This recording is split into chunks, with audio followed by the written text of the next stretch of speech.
Okay, I'll reply to that. Raghu, a quick question here. Yes, go ahead. If you want to keep event reason country specific, are you going to define it in event reason rules XML file? Yes, event reason work XML file, and again you have to keep one more condition stating that this is the country. If this is the country, then only raise this particular event. That is how you are going to define your rule, guys. Based on a country, yes, you can go ahead and raise this particular event reason.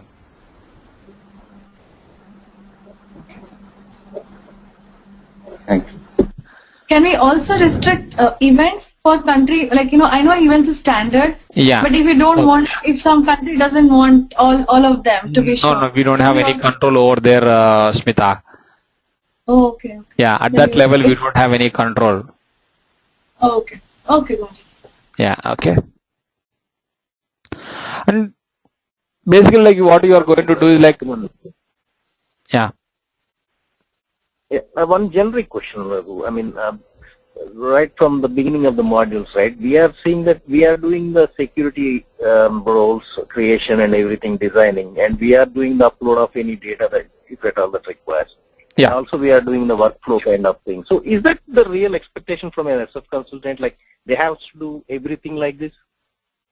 Yeah, correct. But I mean, on a simple example, yes, we can trigger some workflows and we can do the master data uploads and everything. But if you go on a large complex implementation, how a single consultant can do all of these works? How do they maintain the documentation? How do they maintain the transports? And all of the stuff is really complicated. No. See, it's not a single consultant. Like, say, when you take about a particular module, right? It is going to be like, it all depends on like how big your project implementation. Definitely there might be a couple of people in that particular module. Is it Srini? No, this is Suman. No, I'm just asking, like, I mean, for security there will be a separate consultant, or is it like one consultant will be dealing with security, uploads, the conversions, workflows and everything? See, it all depends on like what are your responsibilities in the project. Say, if the moment you claim it like you are then a EC certified consultant or you are a employee central consultant, yes, you are supposed, you never know like what job you are going to get. Whether based on your priority, you might be getting to create your workflows in your organization. In another project, if you go to another project, you cannot claim that my experience is only on workflows. You should be open to work on all those things. No. I mean, see, there's some technicality, right? ABAP versus functionality. I mean, see, Suman, 1 second. Yeah. See, here we don't have such differentiation, Suman. First thing, and you cannot differentiate in a consultant role based on again some criteria inside your employee central. I mean, not only for employee central. I mean, that's where I see the difference. Like, since there is no real coding is required here, so that's why the expectation is to be done by one person, I guess. But again, I'm not referring to any like performance management or EC or any other module. But if you go for a brand new implementation, obviously you will be looking at a lot of other factors. Like, even if you write a single writer, let's say an interface you want to write, and you want to trigger a report out of that. Also, there is a for the report you will have to design a workflow as well. And all these can be part of an action. It could be an inbound or outbound kind of thing. So all I'm saying is a mix of a lot of things can happen. Yes. So is that really, I mean, one consultant has to do all these things? I mean, we definitely need to charge more than what you said. Rate. I mean, see, I don't know like why you are seeing a differentiation here, but that is what is happening, Suman. Just to answer your question, that is what is happening. Yes, you should be good and you should be capable of carrying out the complete thing, Suman. Yeah. Okay. Yeah, I cannot help you out, Suman. Yeah, that is how like the market is like. We cannot claim that you will be working on only one module or like one area. And that's fine. We are least bothered about that. What? Okay. I just want to show you like practically how these things, whatever we spoke about and what are the configuration, the data models, whatever we've seen so far, right? How they are going to practically work. Let me take simple examples and show you guys how they are going to be configured and how you can see how you can test that particular configuration. So what I'm going to do is like I'm going to write a workflow on a new hire event, guys. So what are the different things that I'm going to say? Like basically, I want to customize existing new hire workflow to include a new approver. It can be a dynamic group, or it can be a dynamic role, or it can be a position, or it can be a person. But I want to change that existing workflow definition for the new hire event. Okay, how I am going to do that? Basically, I have a requirement where I have to use dynamic group as approver, and I have to associate that dynamic group to the workflow definition. So first thing is like I have to create a dynamic group, and I showed you like how to create a dynamic group. Let me go and add few more people to that particular dynamic group, and I'll use that dynamic group to the workflow, guys. Our dynamic group is going to be created from employee files, manage workflow groups.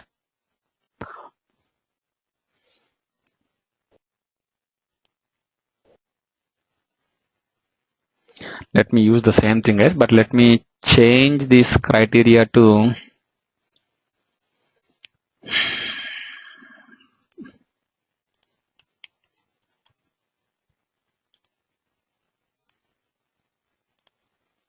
these are the employees, guys. Let me take some of those things.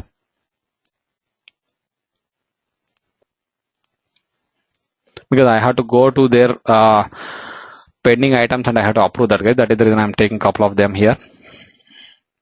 Okay.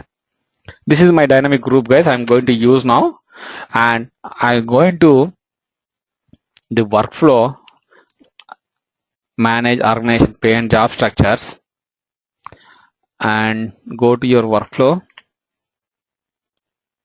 I'll take a couple of examples, guys, not only this simple example, and it is going to be like new hire or hire is here, new hire or hire. This is the workflow, and let me correct it. You see the dynamic group right now is test HR. I'm going to change it to March dynamic group, and I don't want to do these things. If there are no approach, skip this step, that's fine. And step 2 is going to be like, let me remove this step 2, guys.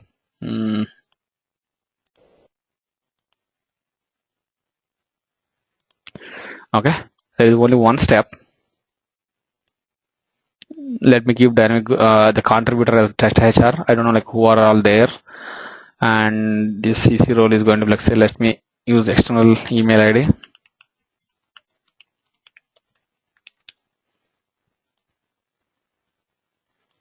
Okay, this is what my workflow definition is. Let me click on save.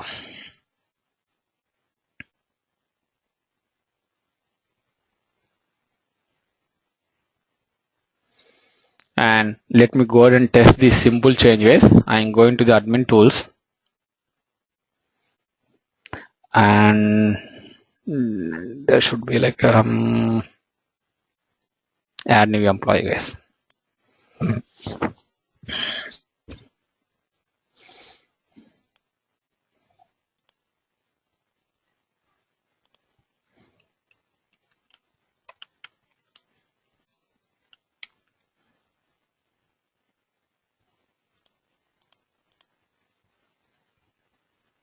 New hire, and this is going to be like, say, you are hiring an employee with name.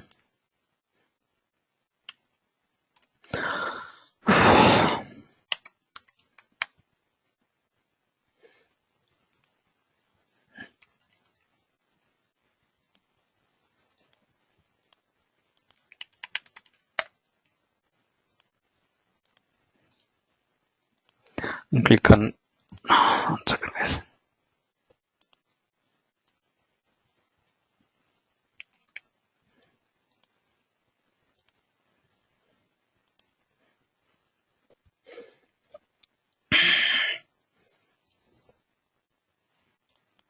That's fine.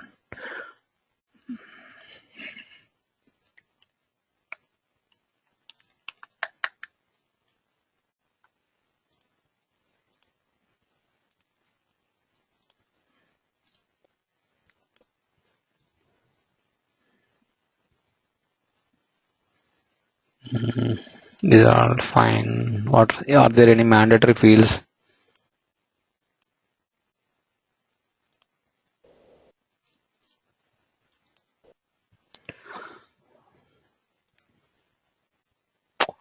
Oops.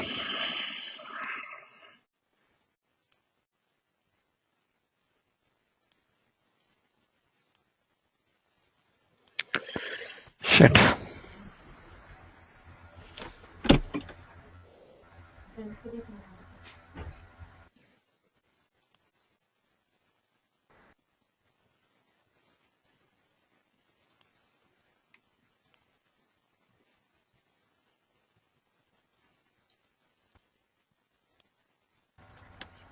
Prabhu, when you click on add in new employee, this is the standard screen like this: identity, personal information, job information, or you Yeah. can change these options. No, you cannot change these options, but you can go and add a couple of fields or remove the existing fields. But these tabs, whatever we are seeing here, right? You cannot change that. Is it motion? That's name. Tasneem, yeah, sorry. I don't have job classification, guys, here. 1 second, guys, 1 second.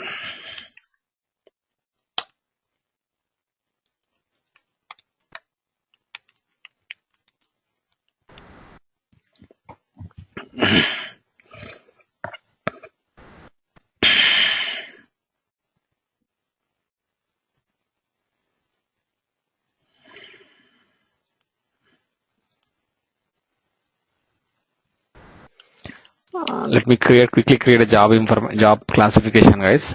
Job classification is the one.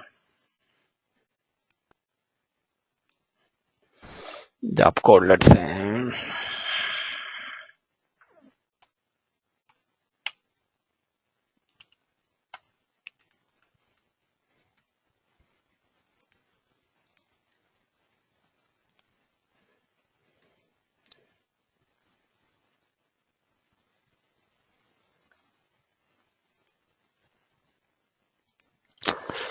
I don't know, guys. What are the rules behind that?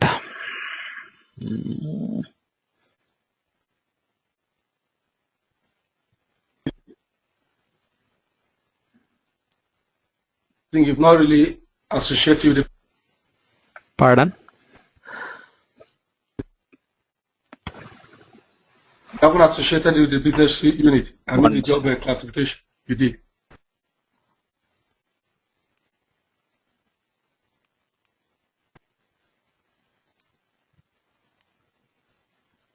I had to populate the job classification, guys.